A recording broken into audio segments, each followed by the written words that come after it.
Bismillahirrahmanirrahim. Assalamualaikum warahmatullahi wabarakatuh. Waalaikumsalam warahmatullahi wabarakatuh. Yang terhormat Bapak Umar Syarif Hidayatullah, Sarjana Pendidikan selaku Kepala Sekolah SD Soekarno-Hatta Bumi. Yang kami hormati Bapak Ibu Dewan Guru yang mudah-mudahan selalu dirahmati oleh Allah Subhanahu wa Ta'ala. Puji syukur kehadiran Allah Subhanahu wa Ta'ala atas segala rahmat dan hidayahnya. Kita semua dapat berkumpul di ruangan yang indah ini tanpa kekurangan suatu apapun. Tak lupa salawat serta salam kita sanjung agungkan kepada Nabi besar kita Muhammad Sallallahu Alaihi Wasallam yang kita nantikan syafaatnya di yaumil akhir. Amin ya rabbal alamin. Baiklah Bapak Ibu hadirin, izinkan saya selaku pembawa acara pada siang hari ini membacakan susunan acara, yaitu yang pertama pembukaan, yang kedua tilawah Quran, yang ketiga sambutan, kemudian materi, dan yang terakhir adalah penutup.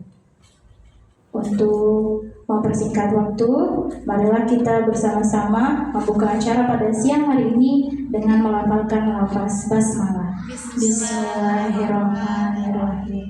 Selanjutnya yang kedua yaitu pembacaan ayat suci Al-Quran kepada Ibu Nita Dwi Yulia, Sarjana Pendidikan. Disilakan.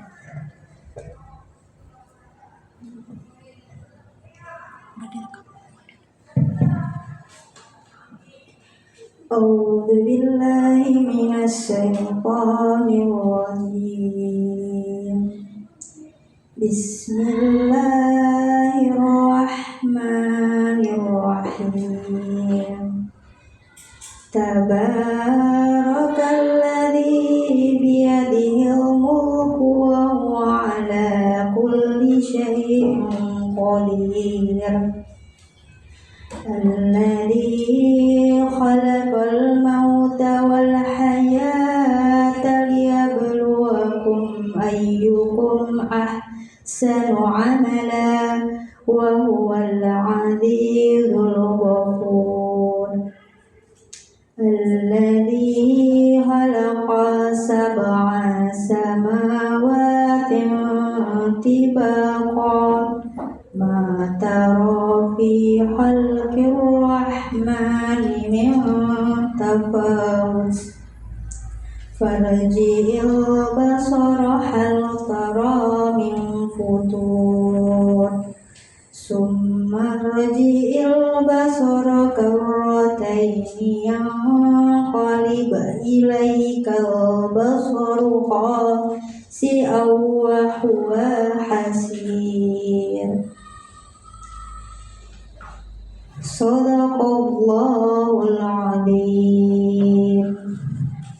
Aku berlindung kepada Allah dari godaan syaitan yang terkutuk dengan menyebut nama Allah yang Maha Pengasih lagi Maha Penyayang.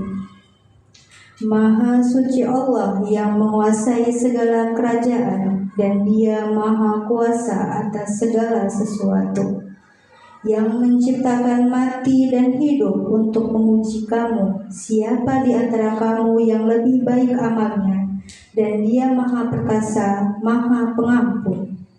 Yang menciptakan 7 langit berlapis-lapis, tidak akan kamu lihat sesuatu yang tidak seimbang pada ciptaan Tuhan yang Maha Pengasih. Maka lihatlah sekali lagi, adakah kamu lihat sesuatu yang cacat? Kemudian ulangi pandanganmu sekali lagi dan sekali lagi, niscaya pandanganmu akan kembali kepadamu tanpa menemukan cacat, dan Ia pandanganmu dalam keadaan letih. Maha benar Allah dengan segala firman-Nya.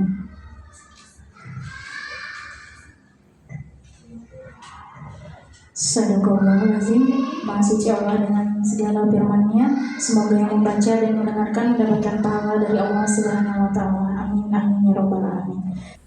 Assalamualaikum warahmatullahi wabarakatuh. Waalaikumsalam warahmatullahi wabarakatuh. Ya, masih semangat Bapak Ibu? Sudah siap masih semangat? Iya. Coba masih ingat nggak ya kalau saya bilang SD Soekarno-Hatta, Unggul Modern Islami. Kayaknya udah makan tapi masih lemes ya. Saya ulangi lagi. SD Soekarno-Hatta,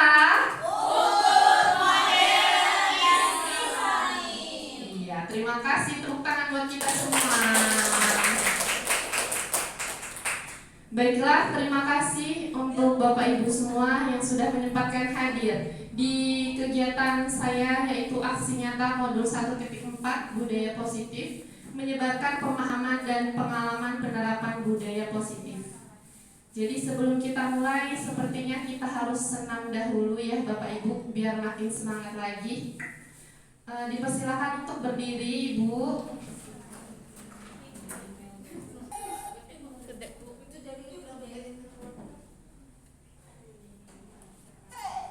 Mari Bapak Ibu semangat ya. Sambil nyanyi. Angsang sang arang sang sang guli guli guli guli guli rang sang sang arang sang sang arang sang sang guli guli guli guli guli rang sang sang ari ari guli guli guli guli rang sang sang ari ari guli guli guli guli rang sang sang. Lagi lebih cepat lagi. Sang arang sang sang guli guli guli guli guli rang sang sang arang sang sang arang sang sang guli guli guli guli guli rang sang sang ari ari guli guli guli guli rang sang sang arang ari guli guli guli guli guli rang sang sang. Jeda, lebih cepat lagi Bapak Ibu, semangat. Arang sang sang guli guli guli guli guli rang sang sang arang sang sang arang sang sang guli guli guli guli guli rang sang sang ari ari ari. Ya, tepuk tangan buat kita semua.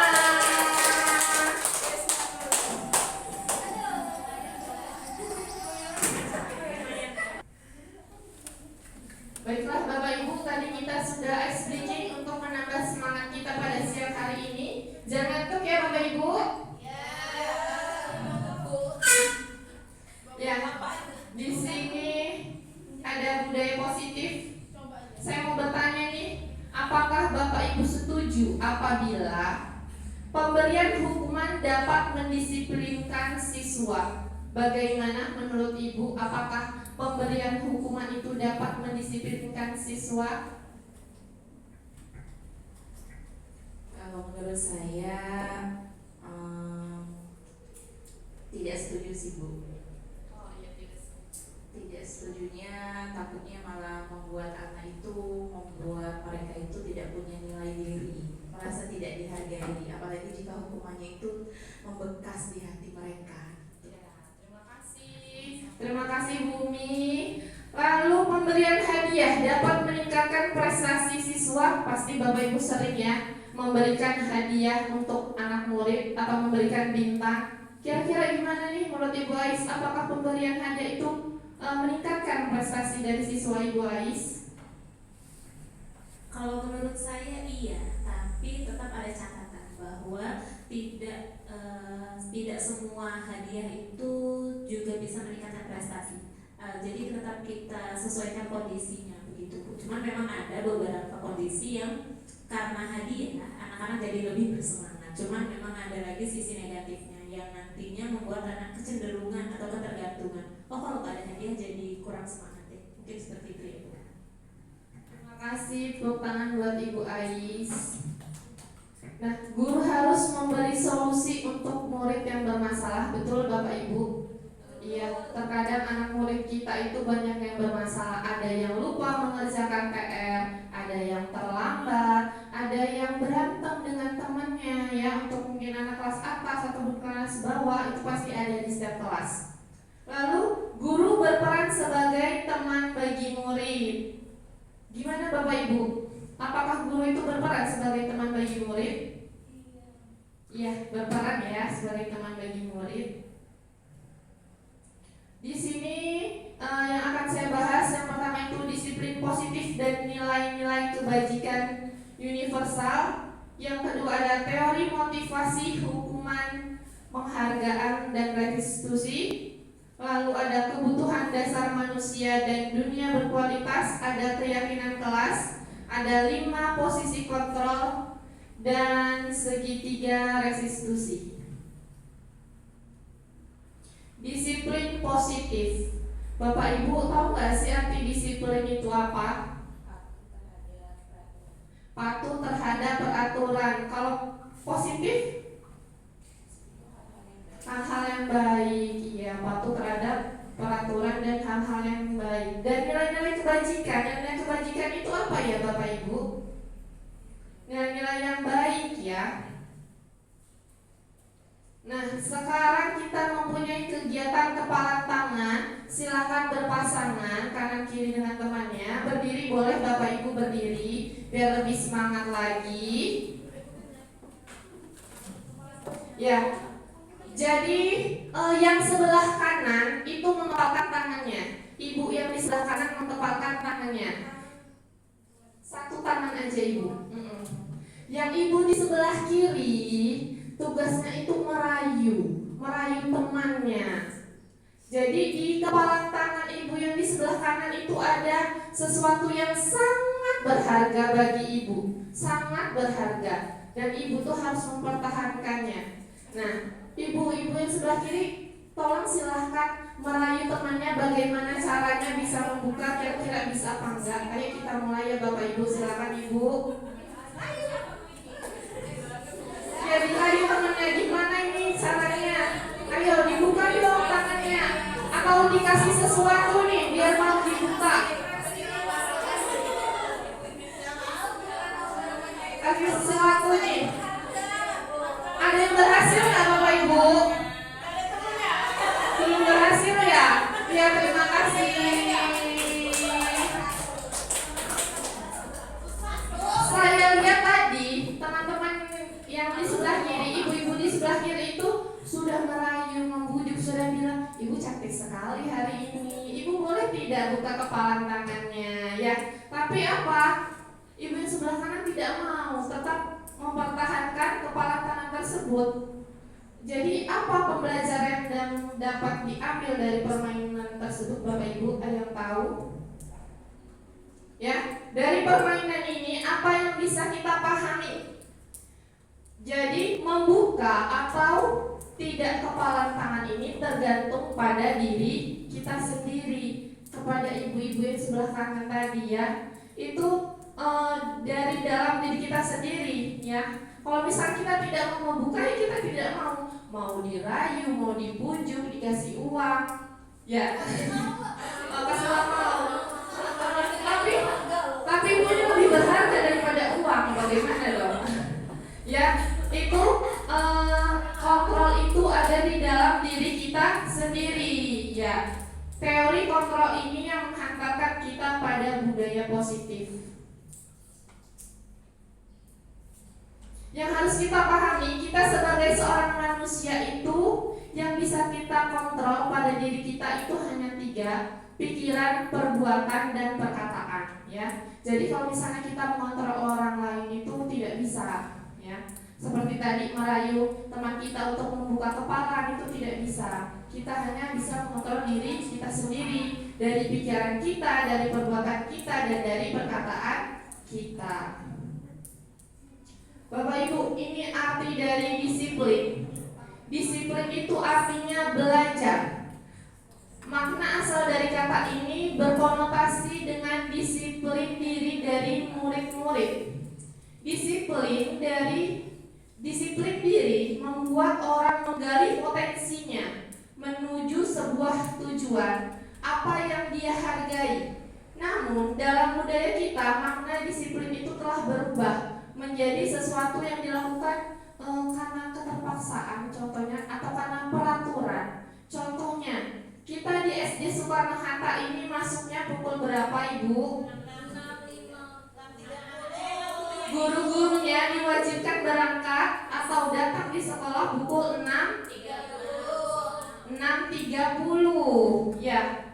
Jadi nih, kalau misalnya saya berangkat pagi jam 6.25 sudah di sekolah. Ya, bisa aja disiplin yang saya lakukan itu bukan karena dari diri saya sendiri, tapi karena saya takut ditegur oleh Pak Umar. Saya takut mendapat hukuman. Atau bisa saja saya melakukan itu karena apa?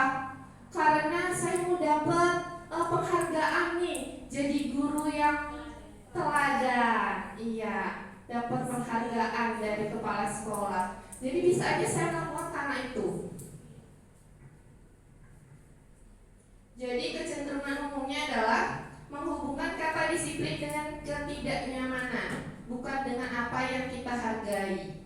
Ya, jadi kalau misalnya kita datang terlambat, guru-guru sudah ramai di lobi, sudah pada berjejer menyambut siswa, tapi kita baru berangkat. Kira-kira kita nyaman tidak? Tidak. Ada rasa malu di dalam diri kita, ya. Sedangkan kita harus mematuhi aturan tersebut, ya, harus berangkat pukul 6.30 sampai di sekolah. Disiplin positif sebagai pendidik, tujuan kita adalah menciptakan anak-anak yang memiliki disiplin diri, sehingga mereka bisa berperilaku dengan mengacu pada nilai-nilai kebajikan universal dan memiliki motivasi intrinsik, bukan ekstrinsik. Ya, Bapak Ibu, contohnya, ya, anak-anak itu berangkat lebih pagi.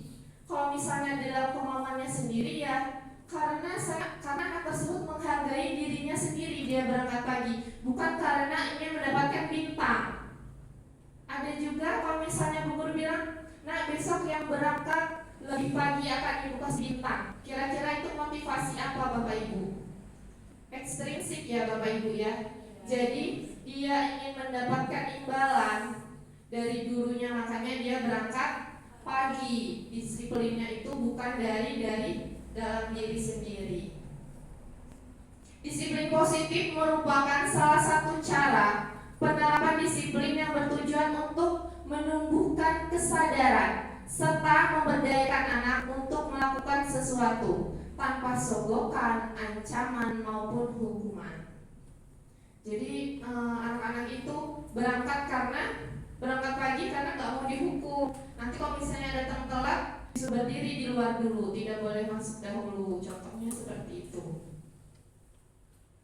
Nilai-nilai kebajikan universal merupakan sifat-sifat positif manusia yang merupakan tujuan mulia yang ingin dicapai setiap individu. Nilai-nilai tersebut bersifat universal dan lintas bahasa, suku bangsa, agama maupun latar belakang. Nilai-nilai kebajikan harus menjadi landasan perilaku. Nilai-nilai kebajikan tersebut dapat berupa keadilan, keselamatan, tanggung jawab, kejujuran, rasa syukur, berprinsip, integritas, kasih sayang, rajin, berkomitmen, percaya diri, kesabaran, keamanan, dan lain-lain. Di sini ada teori motivasi hukuman. Nah, motivasi itu apa sih Bapak Ibu, ya? Jadi motivasi itu suatu ajaran tentang upaya membangun semangat dalam belajar, ya. Kita mendorong anak-anak kita, memotivasi anak-anak kita, yaitu untuk membangun semangat mereka dalam belajar. Penghargaan adalah bentuk pengakuan atas pencapaian siswa dalam belajar. Misalnya, nanti yang dapat 100 Ibu kasih bintang 5, yang dapat 80 Ibu kasih bintang 4. Jadi anak-anak lebih, oh saya harus dapat 100 biar bintangnya 5, lebih banyak bintangnya, ya Bapak Ibu. Terus ada hukuman. Hukuman adalah bentuk konsekuensi atas perilaku siswa yang tidak sesuai dengan aturan atau norma yang berlaku. Nah, ini yang sudah sedikit saya bahas tadi Bapak Ibu. Jadi ada motivasi eksternal, internal. Motivasi eksternal itu biasanya terdiri dari dua, ya Bapak Ibu, dua sebab. Yang pertama itu untuk menghindari ketidaknyamanan atau hukuman apa yang terjadi apabila saya melakukannya. Contohnya tadi yaitu saya kalau misalnya datang terlambat, saya nanti dihukum oleh Bu Guru. Jadi saya harus berangkat lebih pagi. Dia termotivasi berangkat lebih pagi, tapi karena apa? Karena takut dihukum oleh Ibu Guru. Ada juga karena untuk mendapat imbalan. Contohnya ya tadi Bapak Ibu, Jadi, oh saya mau berangkat pagi lah, termotivasi nih mau berangkat pagi, berangkat yang pertama, membuka gerbang, membuka kelas anaknya. Karena apa? Biar dapat bintang oleh Bu Guru. Jadi ada imbalannya. Jadi motivasinya itu karena ingin mendapatkan sesuatu. Baiklah, yang selanjutnya ada motivasi internal, ya. Motivasi internal itu adalah tujuan dari disiplin positif itu, ya. Jadi motivasi internal itu saya berangkat pagi jam 6.20 saya targetkan saya sudah di sekolah. Karena apa? Saya menghargai diri saya sendiri. Saya tidak mau memikirkan orang lain mau telat atau tidak. Yang penting saya menghargai diri saya sendiri, bahwa disiplin itu memang tanggung jawab saya sendiri. Tanggung jawab saya sebagai guru memang harus datang jam 6.30 harus sudah di sekolah. Dihukum oleh penghargaan, bahwa penghargaan berlaku sama dengan hukuman. Artinya meminta atau membujuk seseorang melakukan sesuatu untuk memenuhi suatu tujuan tertentu dari orang yang meminta atau membujuk, dorongannya eksternal dan akan faktor ketergantungan. Beberapa dampak dari pemberian penghargaan. Ya Bapak Ibu, jadi sebenarnya kita ini kan sering memberi bintang ya Bapak Ibu, sering memberikan penghargaan agar anak-anak tadi semangat. Jadi yang kita berikan apa Bapak Ibu? Tidak sadar kita memberikan motivasi eksternal agar mereka semangat. Walaupun belum tentu dalam hati mereka itu emang mau belajar dengan benar, itu karena kesadaran sendiri, bisa hanya karena ingin mendapatkan bintang yang banyak agar mendapatkan piala bintang prestasi terbanyak ya Bapak Ibu. Jadi sebenarnya kalau misalnya nih di kelas 2 Dina itu dari kelas 1, kelas 2, kelas 3 Dina itu selalu mendapatkan bintang terbanyak, selalu mendapatkan piala prestasi yang pertama. Tapi ketika di kelas 4 ternyata teman-temannya yang lain itu banyak yang lebih daripada si Dina ini. Ternyata di kelas 4 tersebut Dina tidak mendapatkan bintang terbanyak, tidak mendapatkan piala. Nah, jadi disitulah yang menyebabkan Dina itu sakit. Saya biasanya kelas 1 sampai kelas 3 saya dapat piala terus, tapi di kelas 4 saya tidak dapat. Nah, itu adalah dampak dari pemberian penghargaan. Jadi ketika anak tersebut tidak dapat penghargaan lagi, dia merasa kecewa.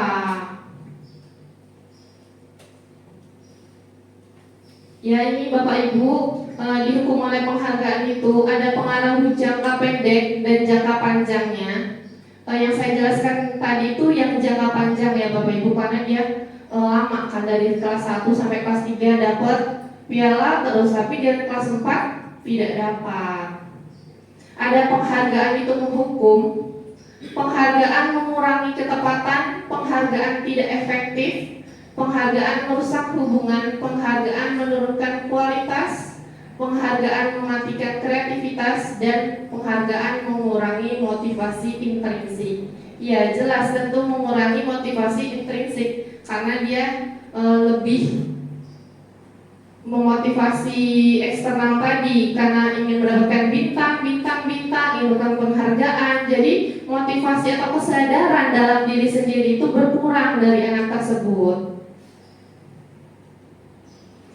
Ya, jadi bentuk dari program kebajikan, kita tidak harus selalu memberikan penghargaan kepada anak-anak karena sama aja itu adalah hukuman juga buat anak-anak. Jadi kita bisa memberikan pengakuan, memberi pengakuan secara khusus, ada terus juga beri pengakuan secara pribadi, beri pengakuan kepada semua murid secara bergantian, lalu beri pengakuan secara konsisten dan fokus pada proses. Jadi sebenarnya anak-anak kita itu kan mempunyai karakteristik masing-masing, mempunyai kelebihan masing-masing, potensi masing-masing. Bisa aja si A itu nilainya bagus di matematika, Tapi ketika hafalan, ya ketika belajar IPAS, hafalan, IPS itu kurang. Jadi kita bisa memberi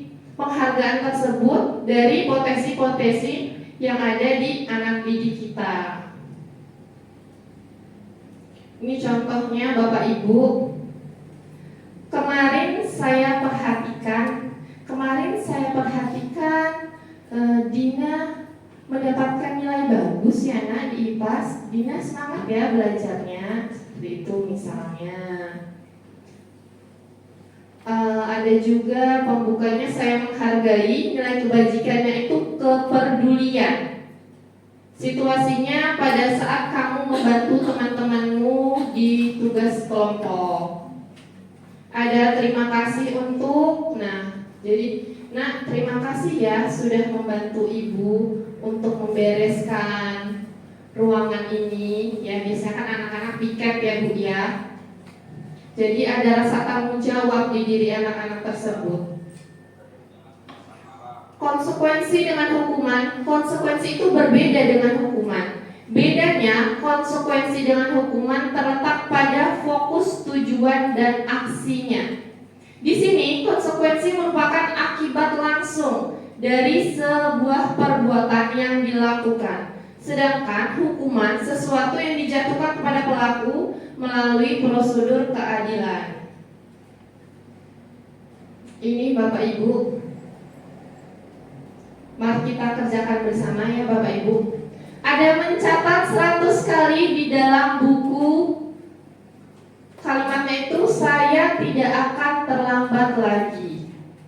Ya, jadi anak tersebut disuruh mencatat di dalam bukunya sebanyak 100 kali agar tidak terlambat lagi. Kira-kira menurut Bapak Ibu ini hukuman atau konsekuensi?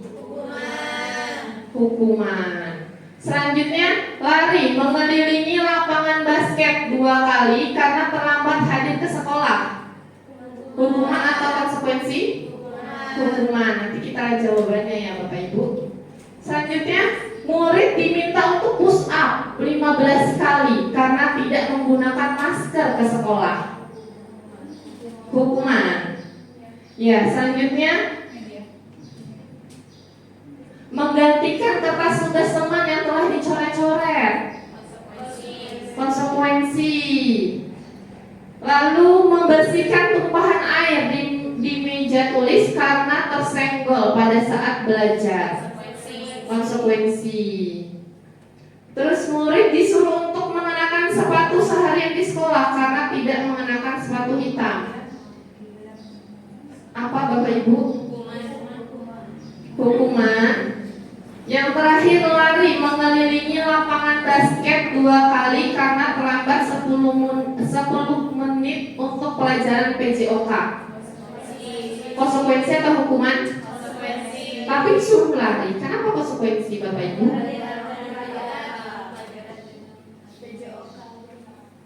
Karena itu, ya, kita lihat dulu jawabannya ya.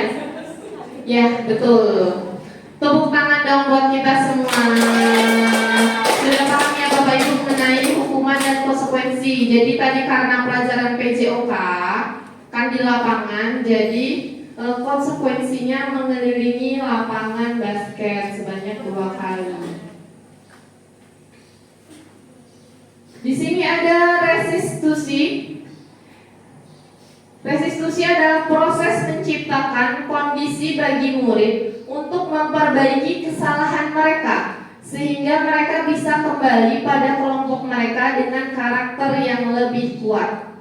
Restitusi juga merupakan proses kolaboratif yang mengajarkan murid untuk mencari solusi untuk masalah mereka dan membantu murid berpikir tentang orang seperti apa yang akan menjadi mereka, ya, dan bagaimana mereka harus melakukan sesuatu, ya. Jadi restitusi ini kita lakukan kepada anak-anak kita yang membuat masalah. Ciri-cirinya itu, yang pertama, bukan untuk menembus kesalahan, namun untuk belajar dari kesalahan tersebut. Selanjutnya, memperbaiki hubungan. Yang ketiga, tawaran bukan paksaan. Yang keempat, restitusi juga menuntun untuk melihat ke dalam diri. Yang selanjutnya, restitusi mencari kebutuhan dasar yang mendasari tindakan. Yang selanjutnya, restitusi diri adalah cara yang paling baik. Lalu fokus pada karakter bukan tindakan. Terus fokus pada solusi dan juga mengembalikan murid yang berbuat salah pada kelompoknya.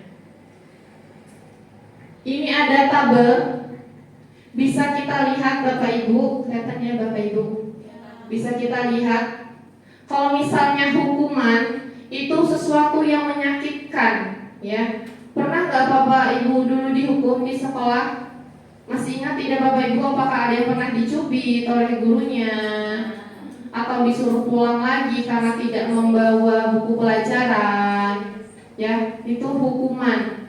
Jadi hukuman itu tidak nyaman dan itu akan terus diingat, ya. Jadi kejadian ketika kita SD akan kita ingat sampai sekarang. Itu termasuk tidak nyaman dan dalam waktu jangka panjang. Terus korban itu mendapat keadilan. Jadi terus muridnya juga tersakiti. Ada konsekuensi. Konsekuensi itu sesuatu yang harus terjadi. Anak-anak murid juga biasanya tidak nyaman Bapak Ibu. Tapi sebenarnya kalau konsekuensi ini sebelumnya kita sudah melakukan perjanjian, kesepakatan, tapi hanya kita tidak menanya dengan murid kita gitu. Jadi kalau konsekuensi dari kitanya. Jadi kalau misalnya besok kalau telat lagi harus di luar dulu, tidak boleh masuk sampai temannya selesai membaca doa. Tujuannya apa? Agar tidak mengganggu temannya, seperti itu. Kalau restitusi itu merupakan pilihan, terus menguatkan untuk murid dalam jangka waktu panjang. Korban mendapatkan ganti, murid dapat penguatan dari kita. Dan murid itu juga bisa merasa dihormati ketika kita melakukan restitusi kepada murid tersebut. Jadi kalau hukuman itu negatif, konsekuensi itu netral. Kalau restitusi itu positif. Ada keyakinan kelas. Bapak Ibu ada yang sudah pernah melakukan keyakinan kelas?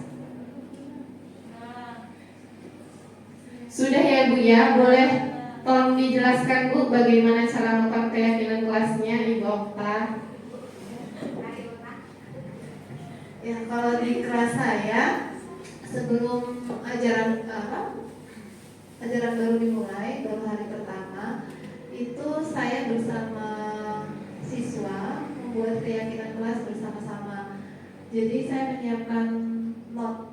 Jadi anak-anak menuliskan apa yang peraturan yang mau mereka sepakati bersama selama 1 tahun ke depan. Jadi mereka menuliskan apa saja yang boleh dan tidak boleh dilakukan saat di kelas terutama. Mereka tulis, selanjutnya notot itu ditempel, terus kita cari kesepakatannya. Kan mungkin ada anak yang sama, atau kita cari titik tengahnya itu apa gitu.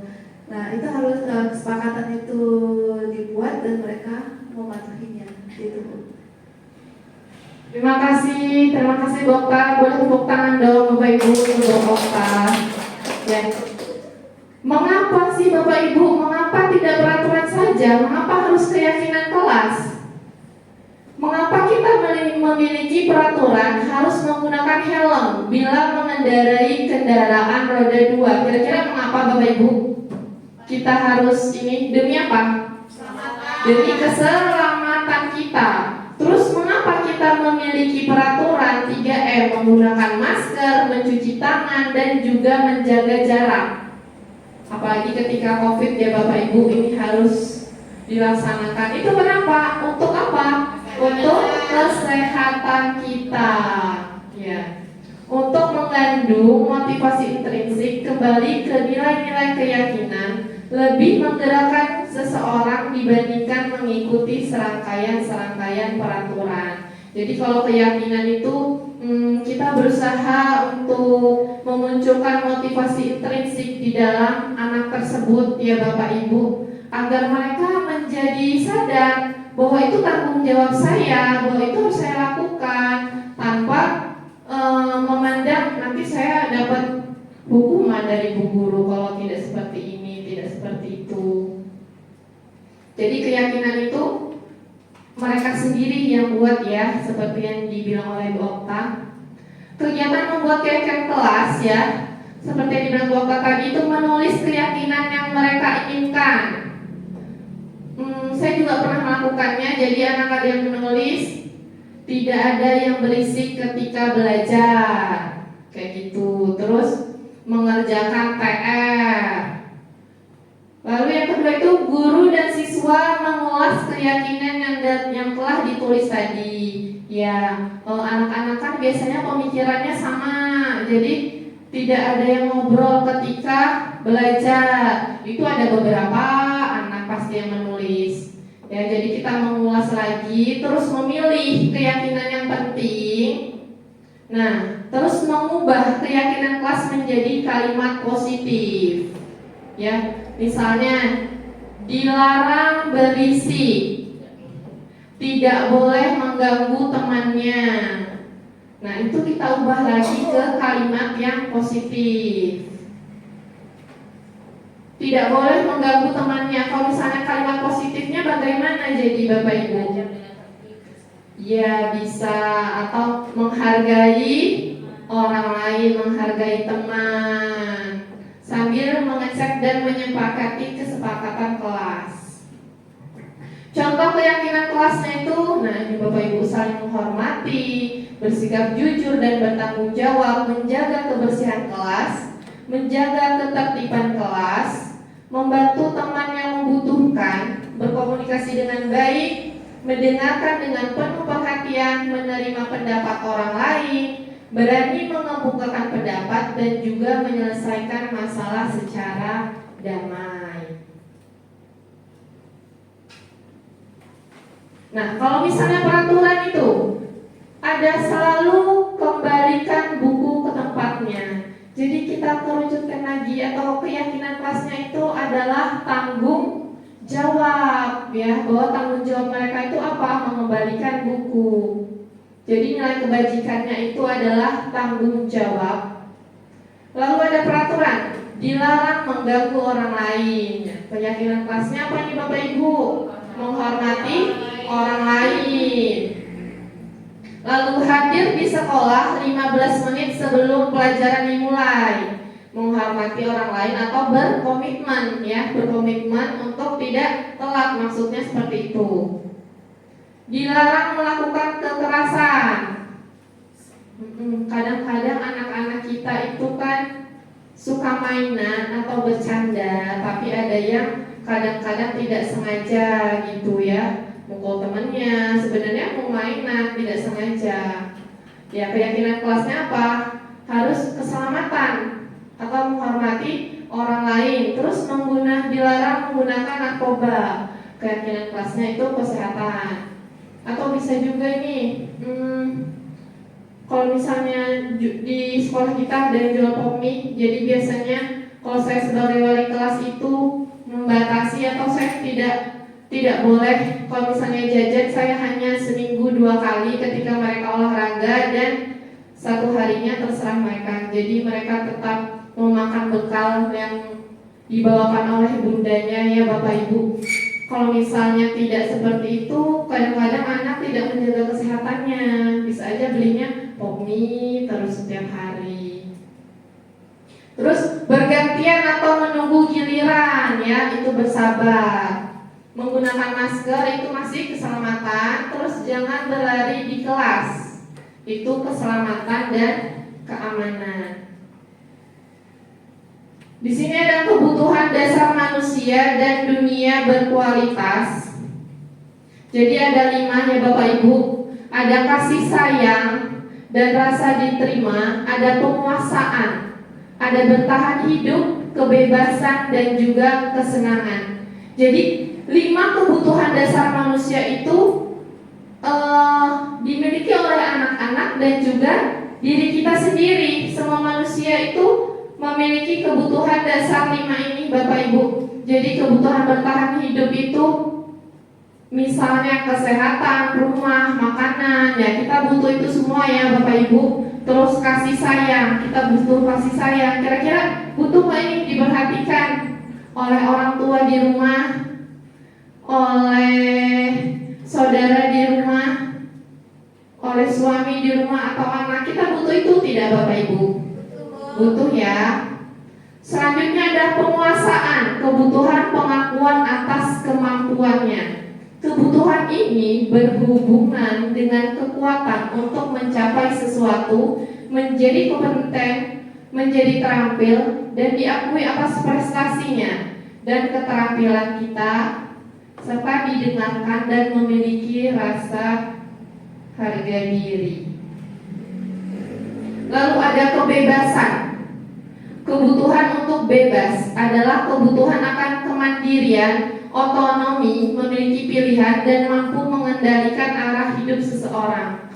Yang terakhir ada kesenangan, ya, kebutuhan untuk merasa senang. Jadi kebutuhan itu untuk mencari kesenangan, bermain, tertawa. Nah, Bapak Ibu, di sini saya punya kasus. Jadi Bimo seorang anak TK selalu berlari keluar kelas menuju jalan raya di depan sekolahnya yang ramai dengan kendaraan.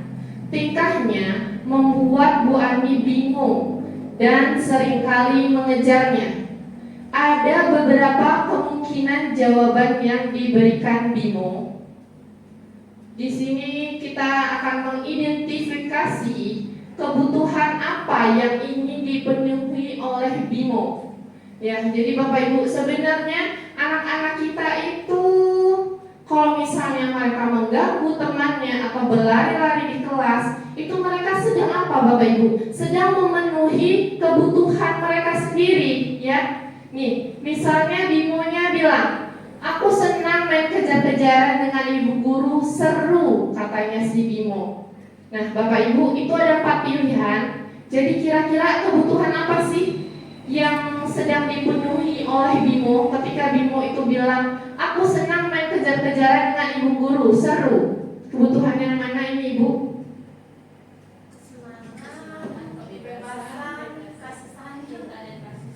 Ya, lebih kepada kesenangan, ya, karena dia senang bermain kejar-kejaran dengan bu guru.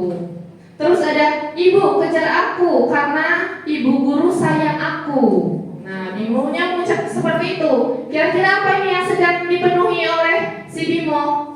Kebutuhan yang mana? Cinta dan kasih sayang.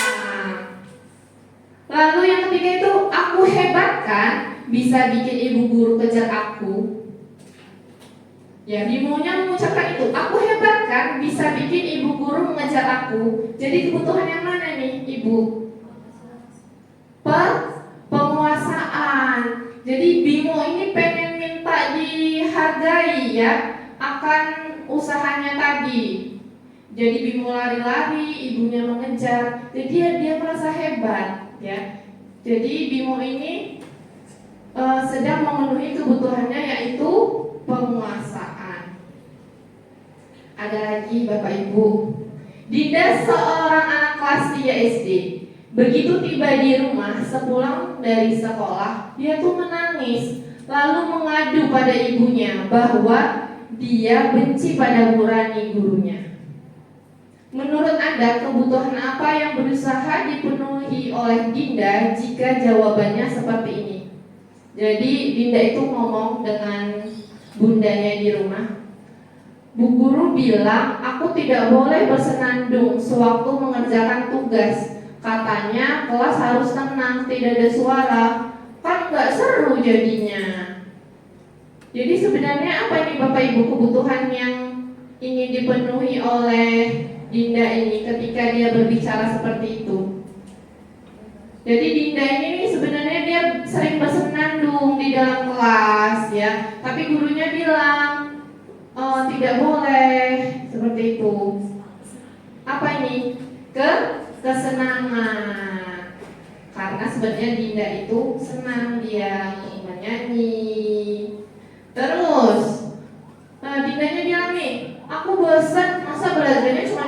aja, dengerin bu guru aja. Sebenarnya apa ini? Iya, kebebasan.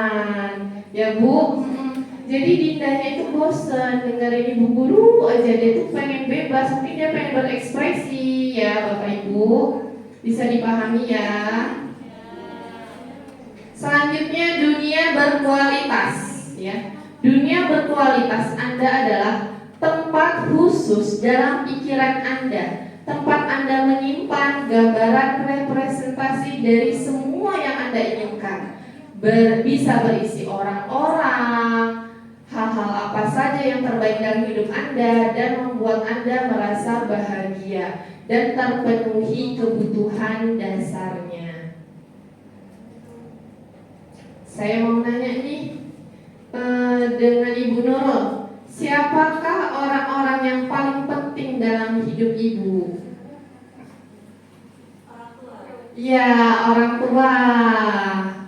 Dengan Ibu Lina, nilai-nilai kebajikan apa yang terpenting dalam hidup Ibu?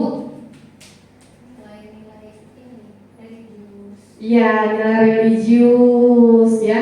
Terus kalau Anda menjadi orang yang ideal, karakter atau sifat apa sih yang paling diinginkan oleh diri Ibu Umi? Iya, karakter apa yang ingin Ibu miliki? Ya, bisa mengontrol diri. Terus apa pencapaian Ibu yang sangat Ibu banggakan, Ibu Okta?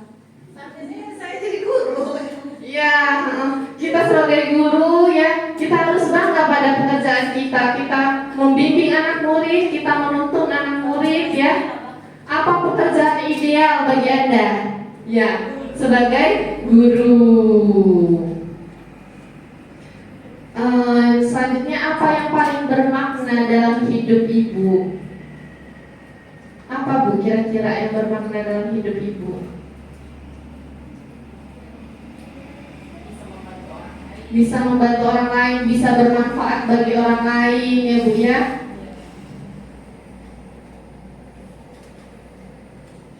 Murid kita juga mempunyai gambaran dunia yang berkualitas. Tentunya sebagai guru, kita ingin mereka memasukkan hal-hal yang bermakna dan nilai-nilai kebajikan yang hakiki ke dalam dunia berkualitas anak-anak kita ya Ibu. Bila guru dapat membangun interaksi yang memberdayakan dan memerdekakan murid, maka murid akan meletakkan dirinya sendiri sebagai individu yang positif dalam dunia berkualitas karena mereka menghargai nilai-nilai dari kebajikan tersebut. Ada 5 posisi kontrol. Nah, ini kita sebagai guru, mungkin kita pernah melakukan semuanya. Itu ada 5 posisi kontrol. Yang pertama ada penghukum, yang kedua pembuat merasa bersalah, yang ketiga teman, yang keempat pemantau, dan yang terakhir itu ada manajer. Mari kita simak video berikut.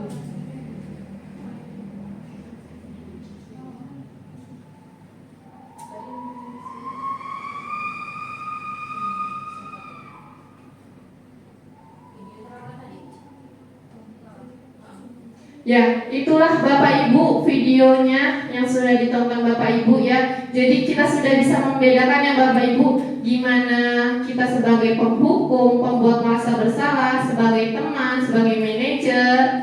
Terus di sini ketika guru itu mengucapkan saya kecewa sekali dengan kamu. Jadi posisi apa itu Ibu yang sedang kita lakukan? Iya, pembuat merasa bersalah. Sepertinya anak itu sedih sekali ya. Kita merasa sedih sekali. Ibu kecewa sekali dengan kamu nak. Kenapa? Kok terlambat lagi? Nah, ini ada perbedaannya.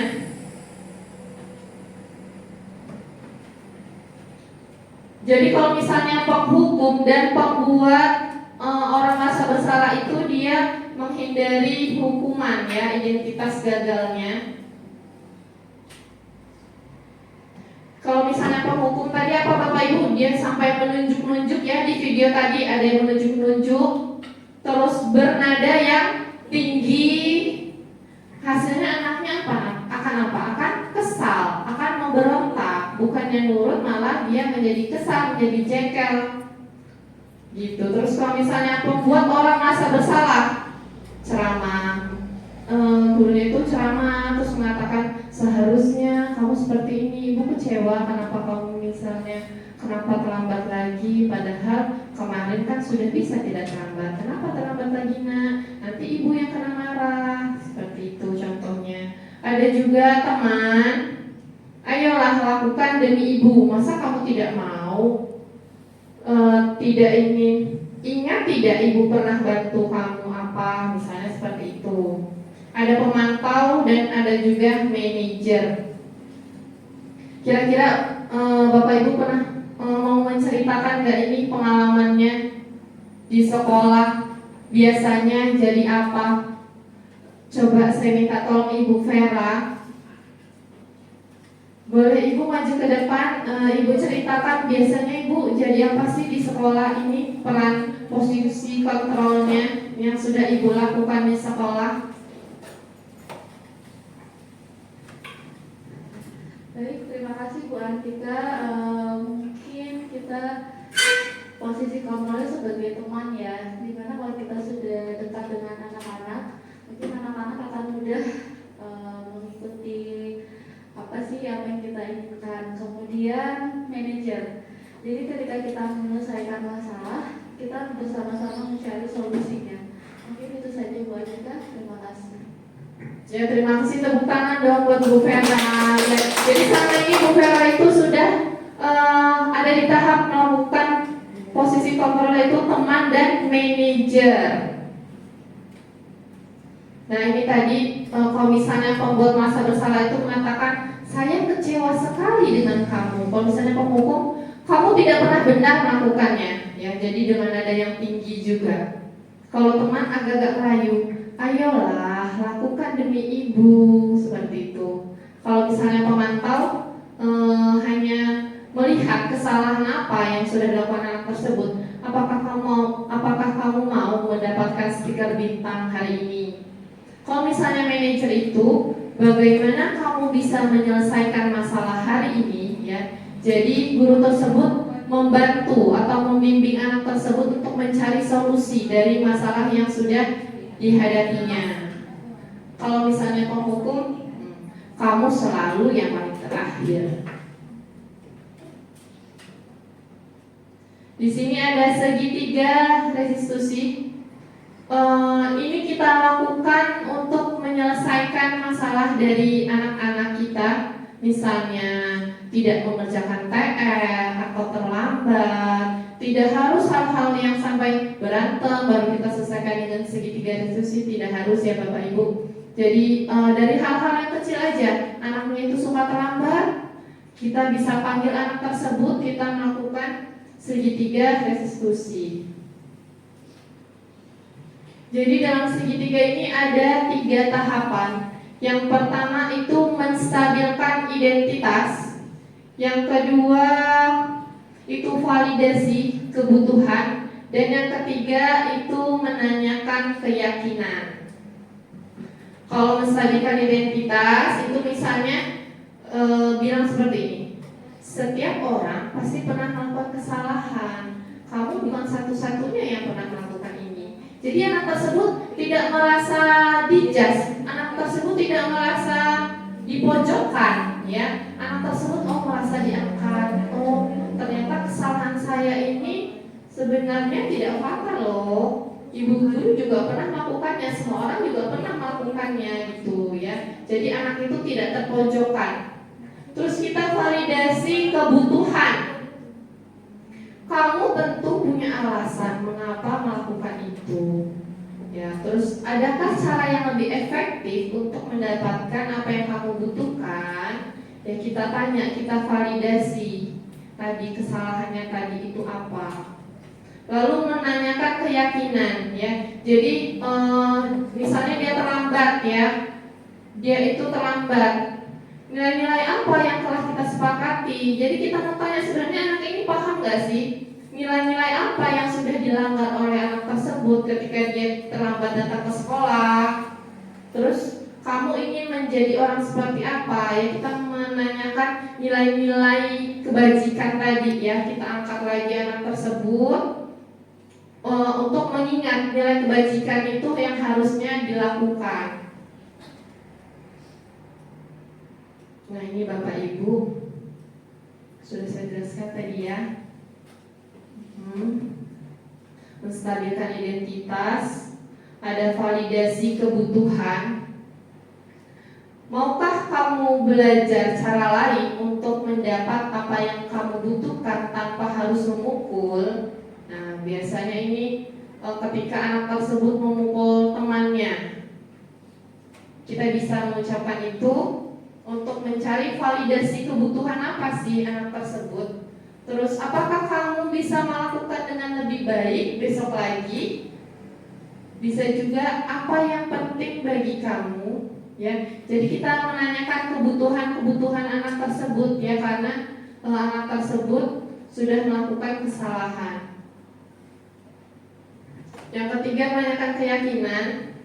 Anak melihat kesalahannya dihubungkan dengan norma sosial dan nilai-nilai yang mendasari manusia berinteraksi dengan orang lain.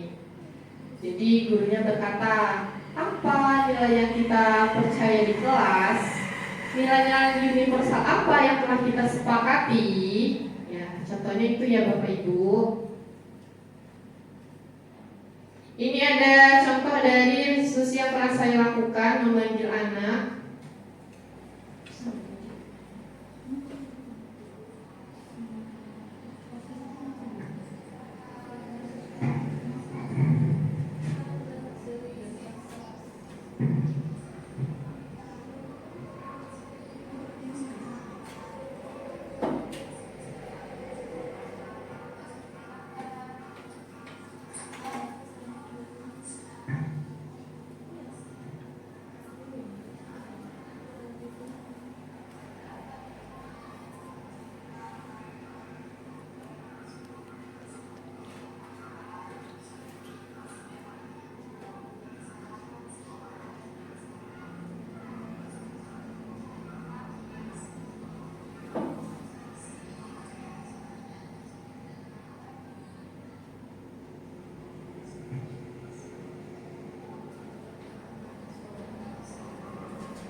Kedengaran ya Bu walaupun kecil.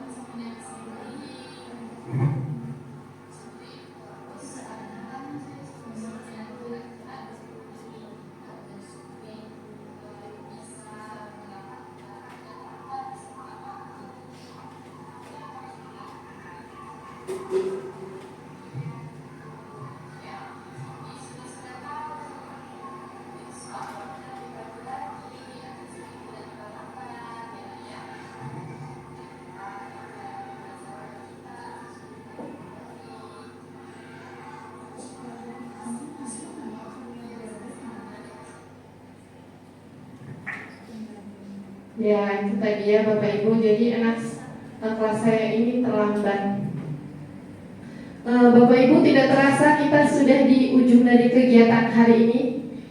Sebelumnya saya mau merefleksi, menanyakan kepada Bapak Ibu, hal apa sih yang mengubah paradigma saya yang saya dapatkan? Hal apa yang mengubah paradigma Bapak Ibu ya, maksudnya yang Bapak Ibu dapatkan dari kegiatan hari ini? Boleh Ibu Kiki yang mengubah paradigma ini. Ya, terima kasih Ibu atas waktunya. Jadi refleksi tentang hal apa yang mengubah paradigma saya yang saya dapatkan. Di sini saya mengubah paradigma saya atau pola pikir saya untuk menjadi guru yang lebih baik lagi dari sebelumnya. Karena saya akui setelah saya mempelajari dan melihat modul ini, banyak kekurangan saya terhadap siswa saya, dan selama pembelajaran juga saya masih belum sepenuhnya menerapkan apa yang harusnya diterapkan. Begitu Bu. Terima kasih Bu. Terima kasih Bu Kiki, boleh tepuk tangan Ibu-ibu. Terus yang kedua, perasaan apa yang muncul setelah mengikuti sesi ini, khususnya mengenai makna disiplin tadi dan motivasi intrinsik. Ada yang bisa Bapak Ibu dimohon maju atau ingin saya tunjuk? Baiklah Ibu Wi, dipersilakan Ibu. Ya, terima kasih Bu Atika atas waktu dan kesempatannya. Perasaan saya selama mengikuti sesi ini tentunya saya bahagia karena saya diberikan waktu untuk belajar kembali, mendapatkan pengetahuan, begitu Bu. Terima kasih Bu. Ya, terima kasih Ibu Wi, tepuk tangan. Ya, jadi tentunya kita akan memunculkan disiplin itu bukan dari motivasi eksternal ya Bu ya. Harusnya disiplin yang kita lakukan itu dari motivasi intrinsik, dari dalam diri kita sendiri, bukan karena imbalan, bukan karena penghargaan, dan bukan karena takut diberi hukuman. Selanjutnya, peran apa yang pernah Bapak Ibu terapkan selama ini kepada anak-anak? Boleh Ibu Nurul?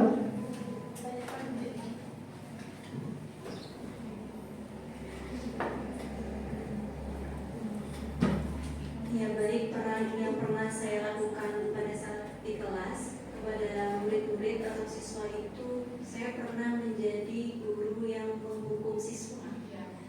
Iya, menghukum pernah. Jadi dengan tahu ini jadi merasa bersalah. Dan waktu itu ketika kita kunjungan ke rumah, itu ada orang tua yang bilang anaknya ini berantem. Tapi berantemnya bukan di jam saya, berantemnya di mapel lain. Terus ketika ditanya anak ini kenapa kok berantem di mapel lain tidak di jam Ibu Nurul gitu, katanya kalau di jam Ibu Nurul tuh dia takut. Jadi beraninya ketika di kelas itu bukan Ibu Nurul, jadi dia menyimpan itu memberi berantemnya itu ditahan sampai jam mapel lain. Keberanian itu di mapel lain, jadi kayak waktu pulang office itu jadi berpikir kayak iya, apa ada yang salah nih dengan saya. Ternyata dari kita ikut pertemuan materi ini jadi tahu banyak gitu. Ya mungkin gitu. Terima kasih Bu Nurul, terima kasih untuk sharingnya ya. Sungguh pengalaman luar biasa ya Bu Nurul. Jadi Bu Nurul pernah ada di posisi penghukum dan anaknya itu jadi disiplin ya Bu. Maksudnya dia disiplin itu karena takut sama Bu Nurul. Mungkin pernah dihukum, setelah itu dia menjadi disiplin. Disiplinnya karena takut dihukum oleh Bu Nurul. Jadi ketika di pelajaran lain dia berani berantem. Kalau di pelajaran Bu Nurul dia tidak berani. Lalu yang terakhir, saya akan menjadi guru yang seperti apa setelah mengikuti kegiatan pada hari ini? Bisa Ibu ada yang mau disampaikan? Akan menjadi guru yang seperti apa sih setelah mengikuti kegiatan ini, setelah mengikuti modul ini?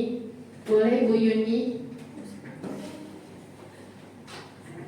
Tepuk tangan dulu dong buat Ibu Yuni dari semangat. Terima kasih Bu Atika. Jadi saya akan jadi guru yang seperti apakah setelah mengikuti modul ini?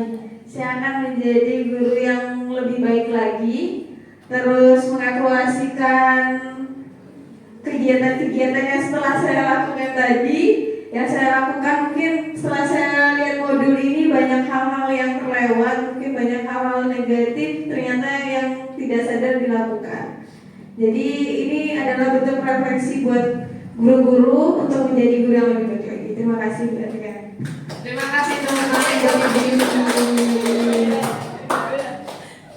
Ya Bapak Ibu, tidak terasa ya sudah berakhir kegiatan kita hari ini. Saya mengucapkan terima kasih banyak untuk kehadirannya, untuk waktu luangnya, untuk belajar bersama, saya juga masih belajar Bapak Ibu.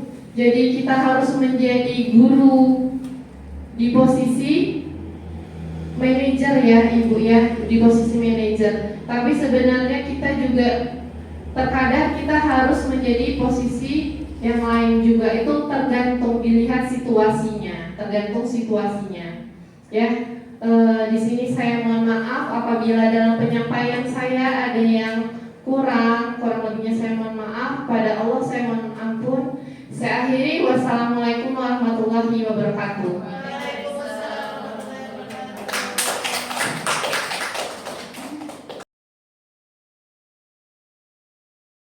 Assalamualaikum warahmatullahi wabarakatuh. Perkenalkan, saya Zafira Utami Ramadita. Saya adalah salah satu guru SD Soekarno-Hatta yang kemarin mengikuti kegiatan aksi nyata dari Ibu Antika. Dari pemaparan materi yang Bu Antika sampaikan, saya banyak belajar terutama untuk membedakan apa itu konsekuensi dan apa itu hukuman bagi anak murid. Dan juga menurut saya itu sangat penting ya, karena tidak semua guru tahu perbedaan konsekuensi dan hukuman, karena kebanyakan guru itu sering memberikan hukuman kepada anak gitu. Dengan ini juga saya banyak belajar bagaimana seharusnya saya bertindak, bagaimana caranya saya menggali informasi kenapa anak itu berbuat kesalahan dan lain-lain. Terima kasih banyak untuk Bu Antika dan guru-guru penggerak yang lainnya telah mau berbagi ilmu dengan kami, guru-guru SD Soekarno-Hatta. Sekian dari saya. Wassalamualaikum warahmatullahi wabarakatuh.